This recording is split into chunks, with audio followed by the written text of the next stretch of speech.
Hey guys, tonight we travel to the windswept heights of Ethiopia, where stone monasteries cling to cliffs like nesting birds, and ancient chants drift across mountain valleys like mist.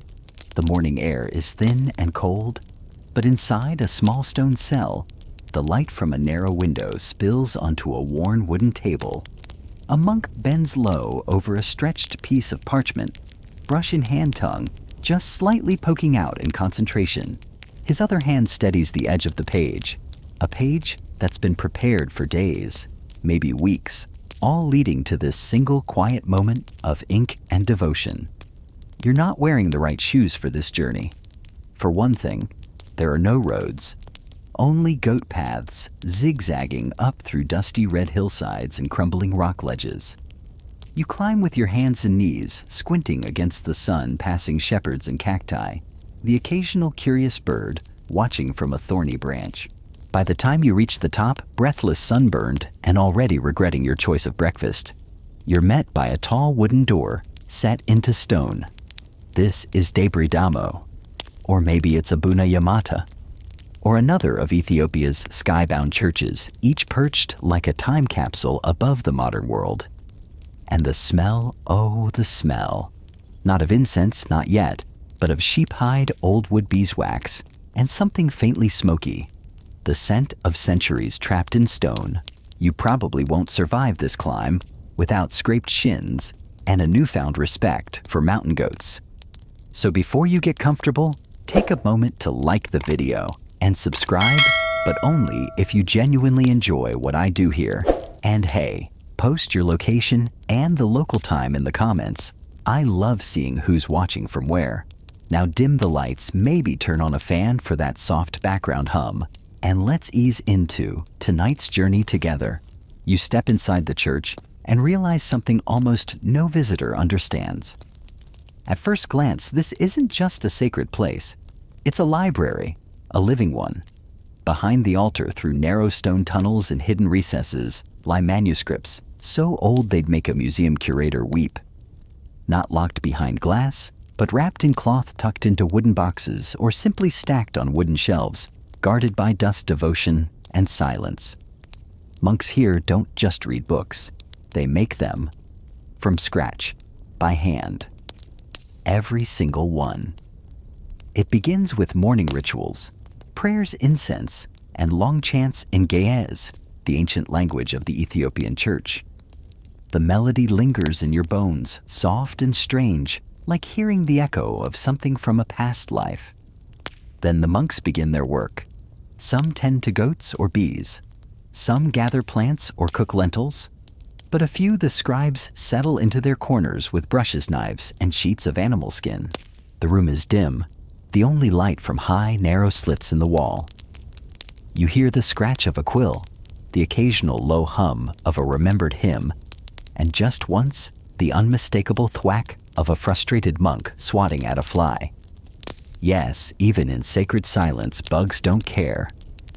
The scribe before you dips his brush into black ink made from soot and sap, and something that smells suspiciously like fermented honey. He writes slowly, carefully, each letter a miniature sculpture. The Ge'ez script curls and climbs angular and ancient, a code passed down across continents and dynasties. Even if you can't read it, you feel its weight. Sacred texts, medical treatises, royal chronicles, epic poetry. Everything that mattered inked into memory. Outside, the wind sings through acacia trees. A bell rings, deep and slow. Somewhere, a hyena laughs. You shiver not from fear, but from awe. And then you notice there's no rush, no page quotas, no deadlines. This isn't a job. It's prayer in motion. Every stroke of the pen, every line copied is an offering, a meditation, a way to honor the past and ensure the future. Historians still argue whether these highland monasteries were always intended to be literary strongholds, or if the tradition grew out of necessity, isolated, self-sufficient, and far from the fires of war and empire. Either way, these monks created something remarkable, a continuous handwritten cultural archive stretching back over 1,000 years. You walk past a row of finished books, bound in wooden covers, tied with leather cords, stitched with linen thread. Some are small palm-sized prayer books for travel. Others are heavy two-handed beasts that require their own cushion. All are worn. All are loved. There's even a curious one tucked into a goatskin pouch, half scripture, half folk remedies. Headache chew, wild rue.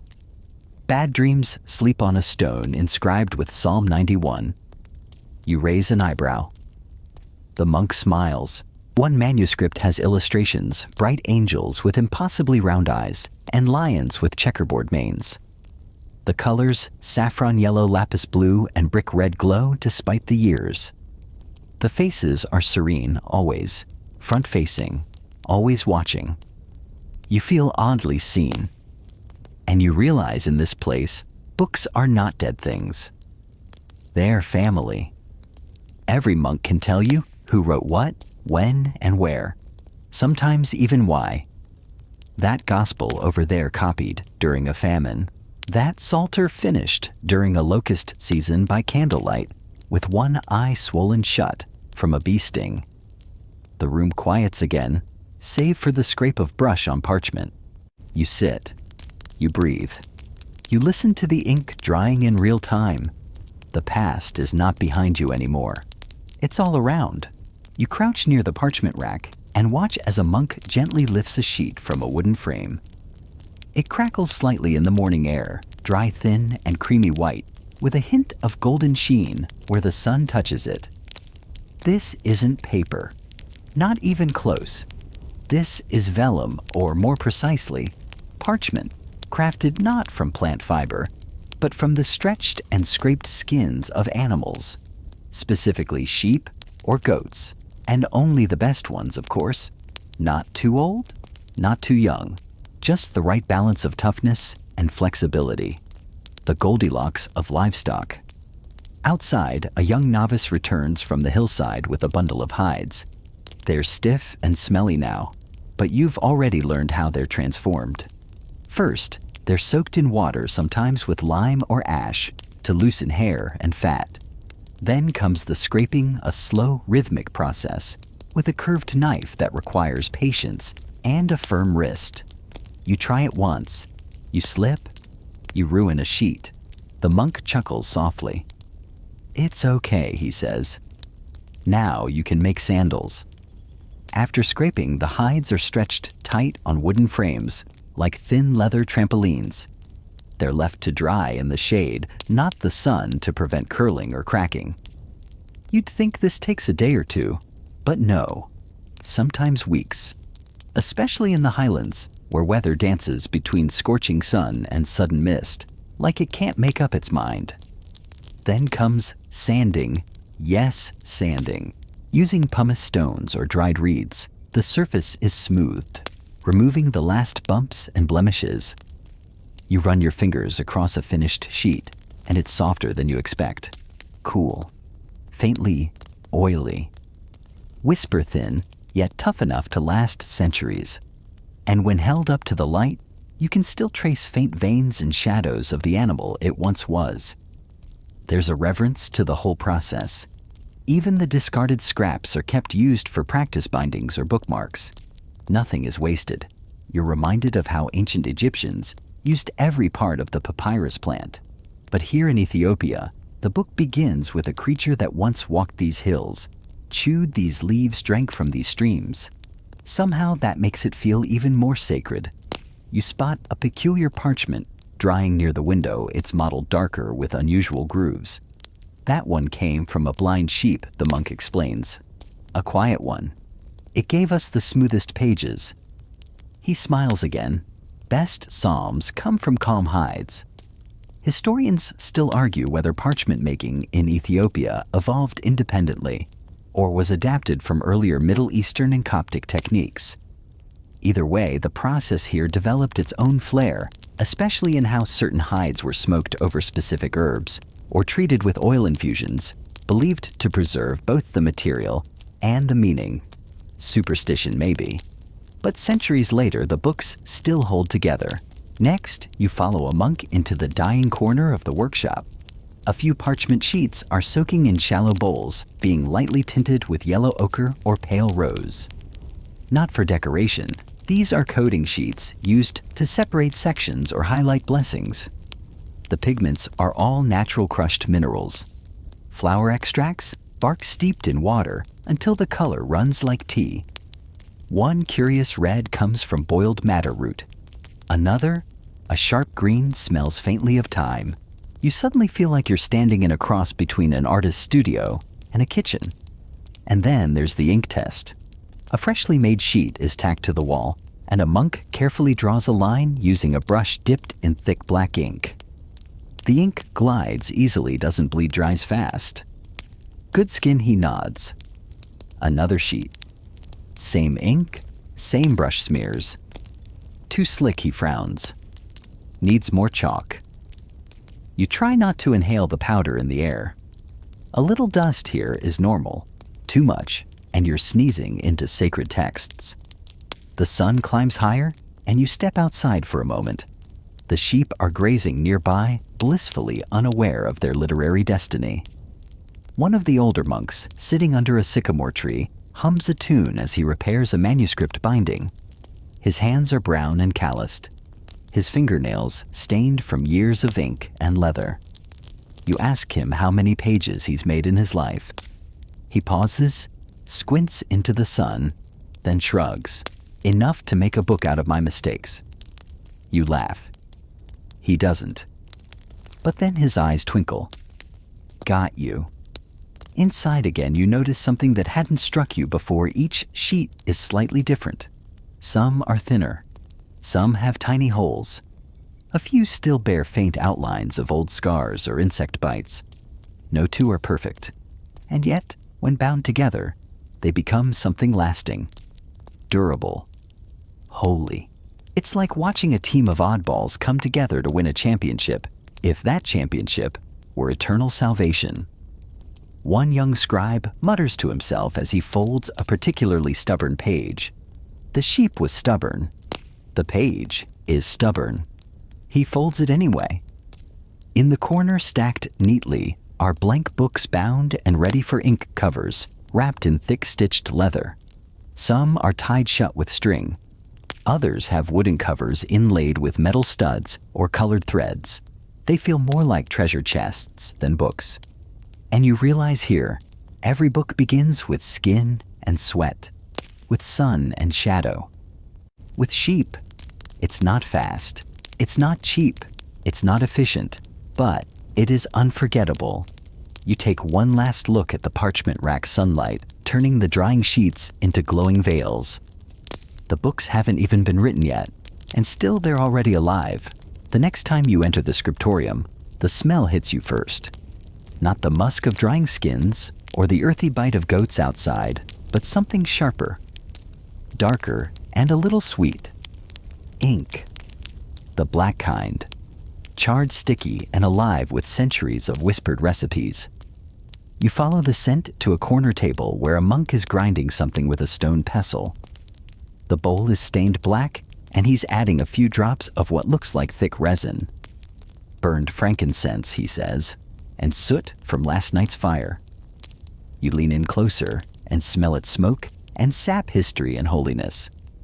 This is where the real magic happens. Making ink here isn't just chemistry. It's closer to alchemy. You learn that black ink, the everyday kind, is often made from soot mixed with tree gum and a bit of water or oil. Sometimes it includes powdered charcoal, sometimes the scorched ends of used parchment. Reuse everything. Waste nothing. It's a philosophy and a survival strategy. He shows you another pot, the red ink, vivid, rusty, and reserved for sacred names. Chapter headings and emphasis. It's made from red ochre or cinnabar mixed with egg white or animal glue. Strong enough to survive fire, he says, tapping the rim. If the book burns, the red will stay. Then comes a tiny golden cup, just a dab at the bottom. You squint. Gold leaf, you ask. He grins. Not leaf, beetle-dust. Be careful. That's more expensive than forgiveness. You're not sure if he's joking. He dips a fine brush and paints a small symbol, a cross maybe, or a lion's eye onto a scrap of parchment. It glints in the light like it's been lit from within. Not practical, not necessary, but stunning. That's the power of gold. Historians still argue whether Ethiopian monks learned these ink recipes from older Coptic traditions or developed them on their own. The ingredients are local, certainly tree sap from Boswellia ochre, from riverbeds oil from crushed nuts and seeds. But the results? Timeless. You try mixing some ink yourself. You end up splashing resin on your tunic, sneezing from ground bark, and producing something that looks more like coffee than scripture. The monk laughs softly and shows you how to stir with the tip of the reed, not the whole stick. Gentle hands, he says. This is not stew. Nearby, another monk carefully trims the nib of a reed pen with a tiny knife. The reed is hollow and stiff, cut from a wetland thicket down by the river. Each pen lasts only a few days less if the scribe is heavy-handed or impatient. Some use brushes instead made from horsehair or even porcupine quills. But the reed is king here. Simple, silent, strong.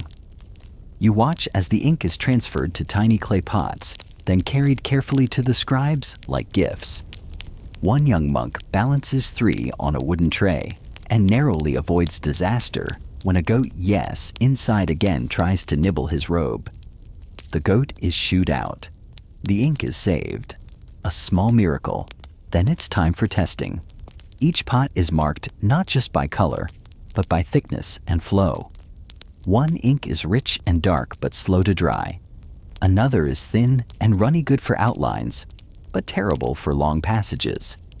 You begin to understand that ink is like personality, each batch with its own quirks and moods. A cranky ink can ruin a page. A silky one makes writing feel like dancing. One curious ink smells faintly like vinegar. You ask, "Fermented fig?" The monk replies. Adds bite. You take his word for it. And the tools? Don't even get started on the tools. Pens are sharpened daily. Brushes are tied with horsehair string. Some scribes wear carved bone rings to rest their wrists against the parchment without smudging the ink. Little tricks. Quiet genius.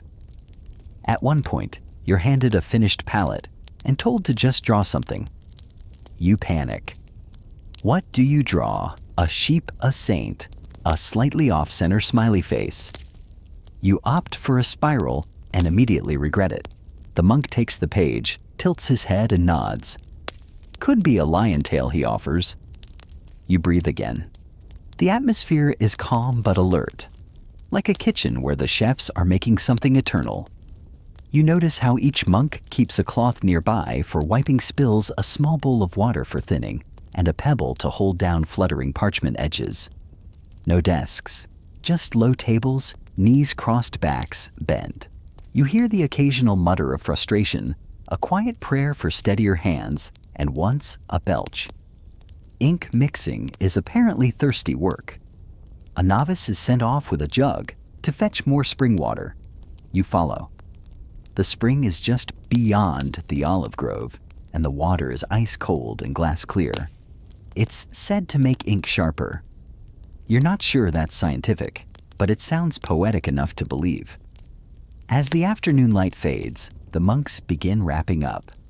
Brushes are rinsed. Pots are sealed with wax caps or cork stoppers. Some ink is left out to dry and thicken overnight, creating a gel-like consistency prized for calligraphy. A few scribes still work hunched in candlelight heads, tilted just so shadows flickering on parchment like ghosts of monks past. You glance again at the table of ingredients: soot, gum sap, vinegar bark, ash, bloodroot beet juice. Recipes so old they're passed down by whisper, not scroll. There's no master list, just memory, and the occasional ink-stained elbow. And somehow through all this mess, laughter, mistakes, invention, they make something beautiful. Ink that sings on the page. lines that last 1,000 years. Not bad for a few trees of fire and a patient hand. You kneel beside a monk as he leans over a page of fresh parchment, his reed pen dancing in measured strokes. What he's writing isn't just ink, it's Ge'ez, the ancient language of the Ethiopian Orthodox Church. And it doesn't look like any alphabet you've ever seen.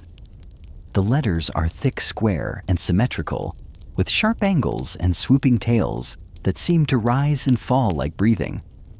You try to follow his hand, but it moves too fluidly. It's muscle memory now. This monk has probably copied this passage of Psalms so many times he could do it blindfolded while singing the morning liturgy. And maybe he has.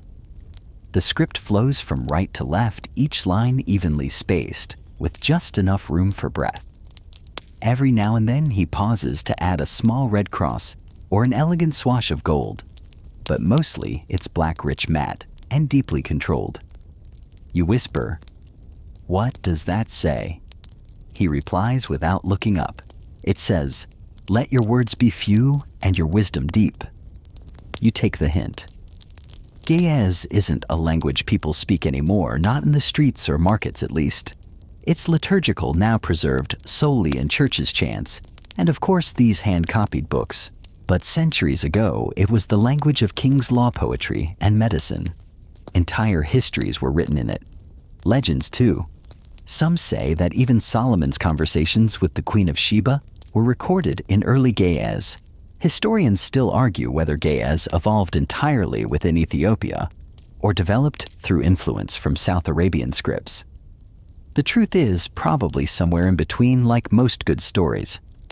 As you sit there, you realize how visual this language is.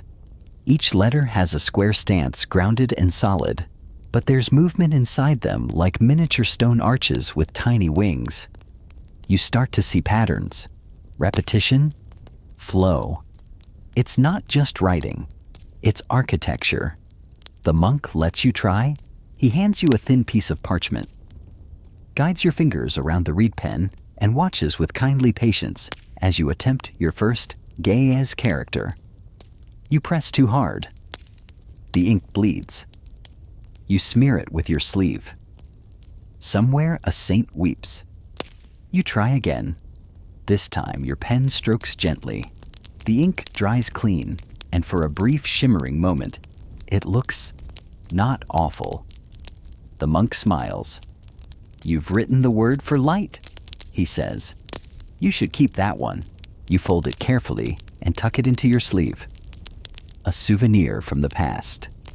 Elsewhere in the room, a younger monk is writing poetry. Yes, poetry in Ge'ez. His script flows a bit faster, looser, more expressive. You peek at the lines. It's a lament for a drought, a prayer to the clouds. One stanza reads, "Even the river forgot our names." You pause. That one hurts in the best way. Another manuscript nearby contains riddles. One reads, "I have a mouth, but never eat. I have no legs, but move the world." The answer, ink. Obviously. The more you read, the more you realize Ge'ez isn't just beautiful, it's versatile. Monks use it for sacred texts, of course, the Gospel Psalms and saints' lives, but also for herbal medicine manuals, astrological charts, dream interpretations, and even farming guides. There's a famous passage that offers weather predictions based on the behavior of bees. You didn't see that one coming. In the far corner of the scriptorium, an older monk is copying the Book of Enoch. Yes, that Book of Enoch, the apocryphal scripture filled with angels, giants, and divine punishment. Ethiopia is one of the only places in the world where this book survived complete and intact, preserved through hand copying when it was lost elsewhere. You lean closer to the page, your eyes tracing lines written over 1,000 years ago and again today. A bridge through time. That's the quiet miracle of Ge'ez. It isn't frozen in museums or trapped behind glass. It's living, breathing, being rewritten every single day by hands that still know how to hold a pen with reverence. You take a break and step outside, blinking against the light. On a bench beneath a fig tree, two novices are reciting verses aloud. Their voices rise and fall in that unmistakable Ge'ez cadence, slow, rhythmic, almost sung. You don't understand the words, but the feeling reaches you anyway. It's the feeling of devotion not just to faith, but to form, to sound, to memory. You close your eyes and let it wash over you like a lullaby. Nearby, another monk sharpens a pen. Another rearranges scrolls. Another practices a page of calligraphy with nothing but water on stone, the letters appearing dark, then slowly vanishing. Practice without waste. Art without ego. You return inside and pick up a finished book. The title glints in gold Mazmura Dawit, the Psalms of David. Inside each page is lined perfectly, letters standing like rows of monks themselves. Every so often, a tiny marginal note offers clarification, or maybe just a smile. One in the back reads, "This page gave me trouble. May it be a blessing to someone else." You feel oddly honored. And as the day winds down and shadows stretch across the stone floor, the scribes begin to tidy up. The Ge'ez letters still shimmer on the drying pages, alive and stubborn, like they're not ready to fade just yet. You glance again at your own scrawled attempt, the word for light tucked safely into your sleeve. It's not perfect, but it's a beginning. The next morning arrives quietly. A rooster crows somewhere behind the monastery walls, and you shuffle into the scriptorium with sleep still clinging to your eyelids. The monks are already there, of course, early risers like the sun and regrets. And today the focus is not on ink or parchment, but on the tools, those humble hand-worn instruments that somehow create masterpieces. You spot a bundle of reeds tied together with a leather cord. These are the pens, shaved cut and carved by hand. Each one has its own personality. Some are thick and flat for bold strokes. Others are fine-tipped for delicate curves and divine flourishes. The monks trim them with the kind of care most people reserve for bonsai trees or overripe avocados. One monk beckons you over. He hands you a blade, small-curved and surprisingly heavy. You're about to panic when he places a dried reed on your palm and gestures. "Cut," he says, "at an angle." You do. Badly. The tip splits. The angle's wrong. The monk inspects it like a disappointed uncle. Then he chuckles and fixes it in 3 precise motions. Crooked hands still make straight lines, he offers. A proverb. A personal motto you're too embarrassed to ask. Nearby, another monk sharpens his blade using a whetstone older than your country. These knives are special, not made for violence, but for sacred creation. They slice parchment edges, trim quills, and even scrape away mistakes. Yes, you heard that right. In the world of handmade books, there's a delete key. It's called a knife. When an error occurs, and it does even in holy work, the scribe waits for the ink to dry, then gently scrapes off the top layer of the parchment with his blade. The skin is smoothed again with chalk or fish glue, and the line is rewritten. Some pages bear tiny scars from this process, ghosts of old mistakes that only the most observant eyes can catch. You try to spot one, you fail. Historians still argue whether this correction technique originated in Ethiopia or was shared along ancient trade routes with Egypt or Byzantium. Either way, it works. It's also terrifying. One wrong move and the entire page is ruined. But the monks steady as ever. The brushes, too, are marvels of simplicity. Most are made from animal hair, horse goat, even porcupine tied to thin sticks with linen thread. They're used for detail work, miniature illustrations, gold leaf, or flourishes in the margins. One monk uses a brush so fine it looks like a single eyelash. He's painting a lion's mane with lines so delicate you can barely see them unless the light hits just right. And then there are the rulers. not modern ones, but strips of bone or carved wood used to mark lines on the parchment. Some are plain. Others are inscribed with prayers or geometric patterns. You hold one and realize it's not just for measurement, it's for meditation. Drawing lines slowly, precisely, is a ritual in itself. There's a scribe in the corner who prefers to write while lying on his stomach, propped up on his elbows like a teenager doodling in a diary. His pen glides smoothly across the parchment, his tools laid out neatly beside him. Blade reed brush cloth. Like a surgeon in full control of a very gentle operation, you sit beside another monk who is binding a finished manuscript. The tools here are even more humble: a bone awl for poking holes, a wooden frame for threading cords, and thick thread made from twisted flax or sinew. No glue, no staples, just hands, time, and technique. You notice his hands are cracked, ink-stained, and strong. But when he sews the pages together, his fingers move with the tenderness of someone braiding a child's hair. He ties off a knot and presses the spine flat beneath a heavy stone.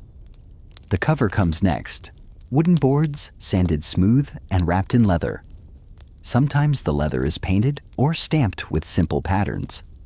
Sometimes it's plain, relying on texture and age to do the decorating. One cover is inlaid with tiny slivers of horn arranged in a cross. Another bears the faint impression of an old metal clasp, long since lost. You touch one gently. It's warm from the monk's hands. In the far corner, you see something unexpected: a pile of broken tools. Split reeds, blunted knives, brushes worn down to nubs. They're not discarded. They're honored. Tools, after all, are part of the monastery's memory. Some of them were used by monks now long gone. And the newer scribes treat them with quiet reverence. They don't throw them out. They place them in a small wooden box, carved with a verse. That which serves the word is sacred. You take that one to heart. A novice walks past with a stack of pages, balanced carefully like a tray of relics. One slips. You lunge. He catches it before it touches the ground. Both of you exhale like you just dodged divine wrath. A nearby monk gives a thumbs up. Yes, even here. You spend the rest of the day helping organize tools, lining up pens by size, sharpening dull knives under supervision, sorting thread by thickness. You're terrible at it, but you feel like part of something. And as the sun sets, you see the day's tools being wrapped in cloth, tucked away into small drawers, or placed gently into carved boxes. Not tossed. Not forgotten. Because here, even a crooked pen is worthy of respect. Even a dull blade helped build a book. The sky outside has deepened to a smoky violet, and the monastery's stone corridors flicker with warm candlelight. You feel it before you see it. The hush that comes with nightfall in a place where the only sound is the scratch of pen on parchment and the occasional creak of a wooden chair shifting under the weight of centuries. This is when the monks copy. Not in daylight when chores and chanting fill the hours. Not in the heat when ink runs and goats bleat for attention. No. This sacred act begins in the stillness of twilight, when distractions slink away and the world shrinks to the glow of one candle and the blank canvas of an open page. You step into the scriptorium again, slower this time, softer, so as not to disturb the flow. It's dimmer now. No fire in the hearth, just beeswax candles, their flames steady their scent. Honey sweet and calming. Each monk has his station, his tools, his text. You hear no voices, only the gentle chorus of brush breath and the occasional sigh when a quill catches on rough parchment. You sit beside a scribe who's deep into a gospel, probably Luke, judging by the names drifting past in soft ge'ez. His posture is rigid, but his eyes are gentle, tracking each word like he's tracing the footsteps of a saint. His reference copy sits to one side, a battered, aging manuscript with curled edges and smudged ink. He's copying it word for word, stroke for stroke, spirit for spirit. The rule is simple: no embellishment, no correction, no interpretation. What's written is what must be written again. Even if the original has mistakes, those mistakes are preserved. It's not just duplication, it's continuation. Like a heartbeat passed from one body to another. You watch as he dips his pen, breathes in, and continues. This is the part where your legs fall asleep and you get a crick in your neck, because there is no glamour in the act itself, just discipline, repetition, and the kind of devotion that most people only summon for finals week or building IKEA furniture. But here it's different. It's quiet worship. Another monk across the room is working on a psalter, but not from a book. He's reciting it from memory, line by line, eyes closed. He mouths the verses silently, then writes them. You ask the scribe beside you, is he guessing? The monk shakes his head, then says softly, he knows all 150 psalms, twice. You blink. In Ge'ez. Is there another way? You concede the point. Outside, a hyena laughs in the darkness. It's distant, but eerie enough to make your skin crawl. You glance around. No one flinches. The monks are used to it. You are not. That's just Abate's choir, one monk jokes. You smile even though you're 30% sure it isn't a joke. You notice that some manuscripts have been written and rewritten so many times, the original source is lost. One monk is copying a medical text, Secrets of the Leaves it's called. It details remedies for everything from toothache to demon possession, though you suspect the cure is the same for both chew something bitter and pray a lot. The script is cramped, written in 3 different hands over 2 centuries. The current scribe adds his own date and initials in the margin, not as vanity, but as accountability. If I wrote it wrong, he says they should know who to find in the next life. Fair. Historians still argue whether these long-copy traditions ensured accuracy or introduced layers of error over time. Some say the monks made mistakes and compounded them. Others argue they made the words stronger with each generation, infused with fresh breath. You like that idea better. In one corner of the room, a small oil lamp flickers above a monk working on illuminations. He's not writing text tonight. He's painting the first letter of a new chapter. Big, bold, and golden. It's the letter Ha, the first of the Ge'ez alphabet. He builds it with thick strokes, surrounding it with vines, lions, and tiny angels holding scrolls. It's mesmerizing. You watch as he mixes a drop of egg white into gold dust. It becomes a shimmering paste, which he applies with a brush so thin it could be a whisker. You swear the letter glows. Maybe it's the candlelight. Maybe it's the holiness. Maybe both. As the night deepens, the monks begin to hum. A quiet, rhythmic chant rises from their lips, not for show, not for ritual, but to keep time, like a metronome for the soul. You close your eyes for a moment and let it wash over you. You feel the history in their voices, the memory, the sorrow, the joy. One chant repeats the line, "The ink flows as mercy flows." You don't need a translation to understand what that means. A novice passes by with warm tea made from roasted barley. He offers you a cup. You sip. It's nutty, earthy, perfect. The warmth fills your hands and your chest. Your shoulders loosen. Your breathing slows. You look around and realize you've been here for hours. You've barely moved. And yet somehow it feels like you've been traveling. One monk yawns and gently caps his ink. Another blows out his candle. The scriptorium dims. Only a few lights remain. The copies are not yet finished, but the night has been well spent. The morning breaks soft and gray, a veil of mist clinging to the hillside, as if the world itself is reluctant to wake. But you're already up, slipping through the stone corridors of the monastery, following a trail of candle stubs and whispering sandals. Today's lesson doesn't begin in the scriptorium or the dye shed. Today you learn how these sacred books survived the centuries, often not by divine protection, but by human cunning, quiet rebellion, and the occasional very creative hiding place. You step into a low room filled with chests. Not treasure chests, at least not in the gold and gem sense.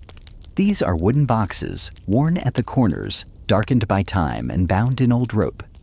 A monk unlatches one with the reverence of someone opening a tomb, and inside you find it a manuscript wrapped in linen and tucked within a layer of sheep's wool for insulation. You reach for it, but he stops you. Wait. He lifts the book himself and holds it to his forehead for a moment, a silent prayer. Then, with careful hands, he places it before you. The cover is cracked. The leather is faded. But the pages inside are pristine red headings, black text, gold flourishes. How old is it, you ask? Older than any monk living here now, he replies. And it shouldn't have survived. And that's the story of many of these books. They weren't passed down in pristine libraries or read aloud in golden-lit cathedrals. They were hidden, buried, smuggled, protected from raiders, invaders, emperors, missionaries, and even the weather. You learn about the time during the 16th century when the armies of Ahmad ibn Ibrahim al-Ghazi swept through Ethiopia, burning churches and scattering monks. It was said that books were more hunted than relics because they held power, intellectual, spiritual, and cultural. So the monks hid them. Some were buried in clay pots sealed with wax. Others were wrapped in animal skins and tucked into high mountain crevices.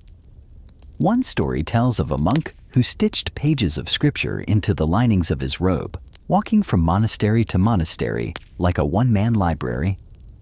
Another speaks of manuscripts disguised as firewood, carried openly through checkpoints and never questioned.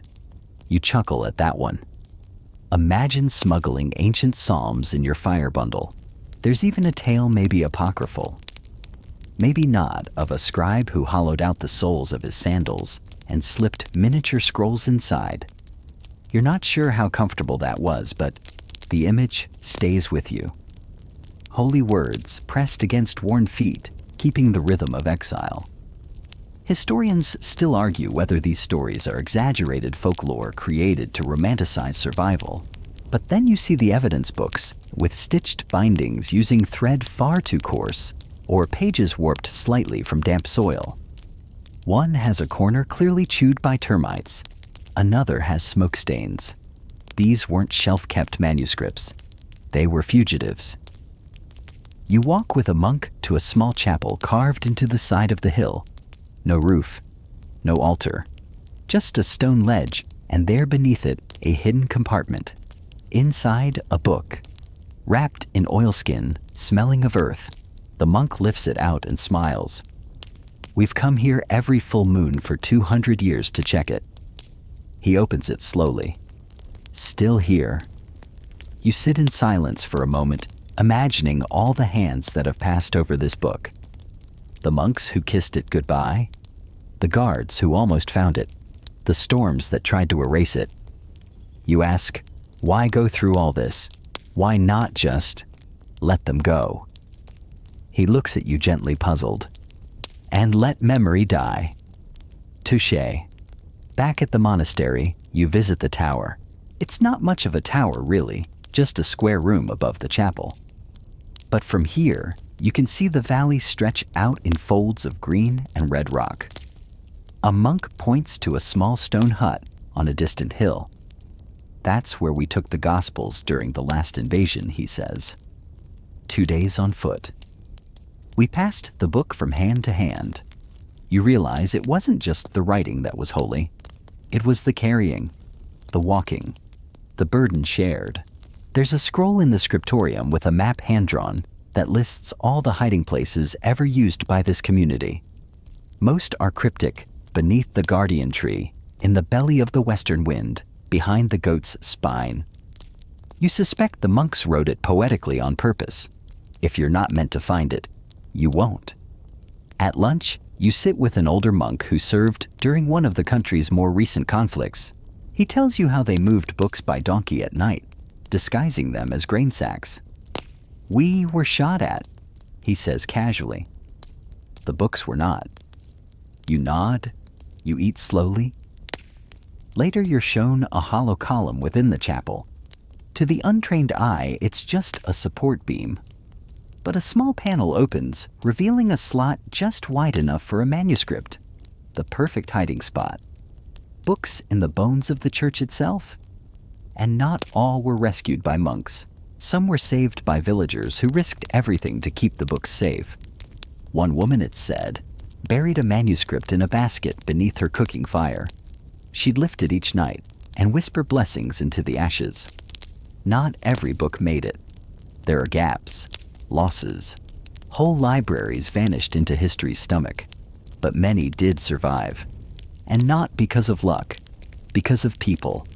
People who walked long roads, dug deep holes, and sewed scripture into silence. So the next time someone tells you books are just paper and ink, remember this. Some pages were smuggled in sandals. And they made it. Today you're allowed to see the illuminated manuscripts, the ones they don't usually show. The precious ones. The flamboyant, glorious, absurdly detailed ones that took months, sometimes years to create. Books that didn't just speak the word, they shouted it in gold and color and impossible miniature scenes. They keep them in a darkened room, away from the sun, in tightly wrapped cloth bundles that smell faintly of incense and dust. A monk unwraps the first one, like he's handling a newborn. You hold your breath. Inside is a gospel probably 500 years old. The cover is red leather hardened with age, and the corners are reinforced with brass studs. It opens stiffly, and then you see it a full-page painting of St. Mark stylized in the Ethiopian way. Round watchful eyes, a halo like a sunrise. A lion crouched beside him, more cartoonish than fearsome. His robe is painted with saffron and teal outlined in the thinnest black you've ever seen. His fingers are impossibly long. His expression is serene but firm. You wouldn't cross him. The page shimmers, not just from color, but from time. You flip slowly, and the margins begin to bloom little vines of gold leaf, curling around the text, interspersed with birds. Crosses abstract symbols and tiny saints who look like they might leap off the page at any moment and ask you why you're breathing so heavily. The monk beside you chuckles. You're holding your breath. You nod. Understandable. The pigments are all handmade, lapis lazuli from crushed stones, ochre from riverbanks, malachite for green, and sometimes even powdered glass, or crushed beetles for red. Yes, beetles. Because holiness sometimes requires insects. You spot another painting this time of Mary and Christ. She holds the child with one hand and a small scroll with the other. Her robe flows like melted ink. Christ looks alert, not baby-like, but ancient, knowing. There's a gold background so bright it feels like standing in candlelight. Historians still argue whether these stylistic choices came purely from local tradition or were influenced by contact with Byzantium or Coptic Egypt. Probably both. Ethiopia was never isolated, not really. It just had its own rhythm, its own hand. You're shown another manuscript, this one, a liturgical calendar, but instead of just dates, it has illustrated saints for every month, each riding horses, fighting demons, or your favorite sitting peacefully under fig trees, reading books. St. August looks like he's having a great day. You want to join him. The monks call this manuscript the Little Lights. You ask why? Because each picture glows, one says, and because each saint lights the way. Fair enough. You're allowed to handle a few of the less fragile ones. Carefully. You wear gloves. You move slowly. Each page crackles like old fire. You turn to a page with an image of a man being swallowed by a fish. Jonah, of course. The fish is hilariously oversized with giant teeth and bug eyes. It looks more like a sea dragon than a whale. You laugh. So does the monk. Art is memory, he says. And memory likes to exaggerate. Another image shows a battle. Soldiers with spears, their feet turned sideways, marching like wooden dolls. One is clearly winning. His opponent has a face like a deflated turnip. The art here is more spiritual than realistic, but it tells the story better than any paragraph could. Some pages are pure decoration. Just swirling vines, stars, crosses, and angels with wings shaped like feathers or flames. You ask if they have meaning. The monk shrugs. Sometimes beauty is the meaning. You write that down. Mentally. On your soul. At one table, a novice is copying one of these illuminations. Yes, still by hand. He's tracing the outline first in pale chalk, then slowly filling it in with crushed pigments mixed with egg yolk. The egg binds the paint, gives it shine. It's also why the room smells faintly like breakfast and art. He shows you his palette, just a piece of stone with little cups carved into it. Each one holds a different color, covered with wet cloth to keep the paint from drying. He adds a drop of water to a deep blue. It comes to life. You try painting a vine. It looks like a nervous worm. He politely takes the brush back. In a separate book, you spot something unusual, a tiny painting in the margin of a cat chasing a mouse wearing a hat. You ask. The monk smiles. That was probably a joke from a bored scribe. You flip again. Now there's a chicken reading a scroll. Delightful. Even holy books need humor. You ask if they ever sign their names. Sometimes the monk says, but usually not. The work is the prayer, not the person. Then he leans in, but some hid symbols. A small cross, a bird, a number only they understood, like graffiti, but sacred. You glance through one last manuscript. It's worn, barely holding together, but the pages still shine. The cover reads, The Book of Miracles. Inside are illustrated parables, lions bowing to monks, stars, falling to earth, angels dancing on mountaintops. One image shows a man sleeping under a tree, a book open on his chest. Above him, a golden hand reaches down from heaven. You pause. It's strangely familiar. You close the book. Outside, the world waits. But inside this room, centuries shimmer quietly. Somewhere between ink and light, the past is still alive. The midday heat creeps in through the stone windows, and for a moment, even the goats seem to nap.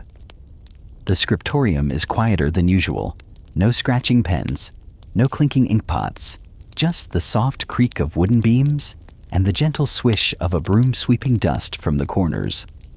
But the silence is deceptive.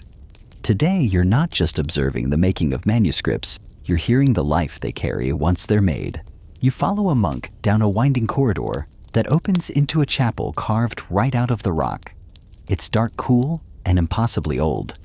The walls breathe stone, candles flicker in niches, and faint chants echo off the surfaces like whispers from 1,000 years ago. He leads you to a raised stand, what looks like a wooden lectern. On it sits a book so large it could flatten a chicken.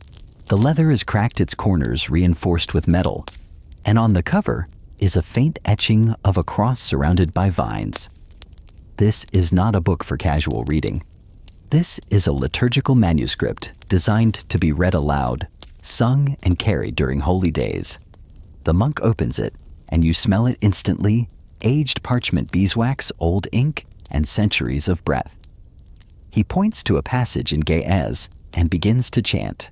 It starts low, almost like a hum, then rises into a clear melodic line, somewhere between speech and song. The words are steady, rhythmic, hypnotic. Other monks slowly join in their voices, weaving together, turning the text into something that moves not just through the air but through the body. You realize these books weren't written to be read in silence. They were performed, shared, chanted until the walls remembered them.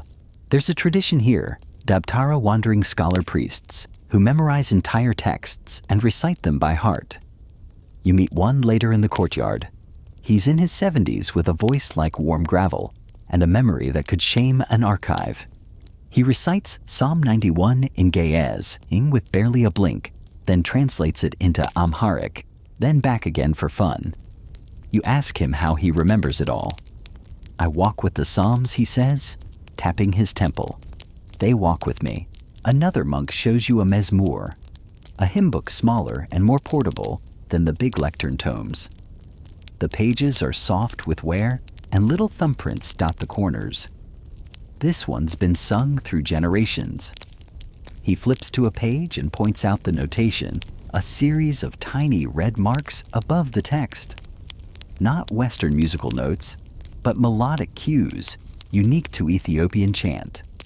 You don't know how to read them, but when he sings, you swear you hear them moving in his voice. Historians still argue whether this chant tradition is older than European plainchant or developed alongside it in isolation. Either way, the sound is unmistakable. Layered nasal, otherworldly. You think of ancient caves, mountaintop rituals, stars overheard. It doesn't lull you to sleep, it pulls you inward. Later, you're shown a small classroom where young novices practice reading aloud. They sit in a circle, passing a slim book back and forth, like a treasure map. Each one reads a verse, then chants it. The corrections come not from teachers, but from their peers who clap softly when the intonation's right, or shake their heads when it falters. You join in. You're terrible. They laugh kindly. You laugh louder. The monk explains, reading aloud trains the heart. Silent reading only trains the eyes. You'll remember that. One novice tells you he's memorized the entire Gospel of John. You ask how long that took. He shrugs. 3 rainy seasons. That's a long time to spend with John. But his eyes light up as he recites a line. Not as a recitation, but like he's inhabiting it. There's an oral tradition here, as strong as any written one. Books may guide it, but the voice carries it. You see why books here are so elaborate. If you're going to read something aloud 1,000 times, it helps if it's beautiful. You return to the chapel for evening prayer. The big gospel is closed, now wrapped again in linen. A monk swings a censer, its chain clinking rhythmically, the smoke curling like script in the air. The chant rises again, this time fuller, deeper. Even the candles seem to listen. You close your eyes. The sound isn't just sacred, it's steadying. It reminds you that long before books were private possessions, they were public sounds. That ink wasn't just meant to sit, it was meant to rise. One monk describes it best during a meal later that night. The book is the firewood, the voice is the flame. You chew slowly and let that settle in. Outside, the stars have come out. The wind carries a faint note from the chapel. Someone's still singing. And somewhere in a page, copied 100 years ago, a note is still waiting to be heard. You wake before dawn. The air is cool and sharp-scented with dew, burnt olive wood, and something faintly metallic. Maybe it's just the anticipation. Today's your last full day here. The monks are already moving silent shapes, gliding through shadow and early light, and you follow them like a ghost, half remembered by the building itself. Today you see the blessing of the books. It doesn't happen every week, not even every month, but when a manuscript is completed, bound, dried, prayed over, it is presented in ceremony. You trail the procession of monks up a narrow footpath to a small chapel carved into the side of a cliff. Like the mountain decided it wanted to listen better. The book is carried by the scribe who wrote it. He's not the oldest monk. He's not the most learned. But for the past 2 years, he's been carefully copying the 4 Gospels, 1 page at a time. Today, his work becomes part of the monastery forever. You can see the pride in his eyes, even if his face remains composed. They wrap the book in a cloth of red and gold stitched with tiny crosses. The procession winds its way slowly to the chapel. No music, just sandals on stone and the occasional rustle of wind through acacia trees. A soft, earthy rhythm. Inside the chapel, the manuscript is placed on the altar. A priest recites blessings in Ge'ez, the same lines that have been spoken over books for centuries. The air feels thick with breath and memory. Then he lifts a silver cross and touches it to the cover once, twice, thrice. The scribe bows his head. One monk chants the opening of Matthew in a low voice. The words hang in the air like incense. The pages flutter slightly in the breeze from a cracked window. And then it is done. The book is taken to a small stone shelf, placed upright spine out next to others, just like it, each different, each the same. This is the moment you understand these books are not trophies. They're tools. They're meant to be opened, used, sung. Their beauty is secondary to their purpose, and their purpose is simple to carry memory forward. You return to the scriptorium one last time where a group of novices are working on a new manuscript. This one is a collection of miracle stories, tales of saints appearing in dreams of wells, turning sweet, of lions guarding sleeping travelers. You listen as one novice reads a story aloud, stumbles over a word, and then laughs. The others laugh with him. It's not just sacred, it's human. You ask one monk what his favorite part of making books is. He thinks for a moment, then says, the breath before the first letter. You ask another. He says, fixing mistakes. A third just says the silence. You smile. All good answers. That afternoon, Master Oswin, the cobbler you met so long ago in another tale, stops by the monastery. He's not here for sandals this time. He's here to pick up a small book of hymns he commissioned months ago. You watch as the head scribe hands it over. Oswin opens the cover, flips a page, and nods.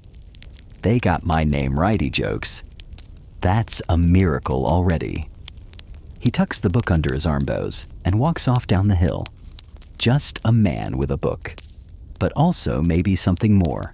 You wander once more through the chapel, past the hidden alcoves, past the whispering bookshelves, past the places where books have outlived wars, plagues, dynasties.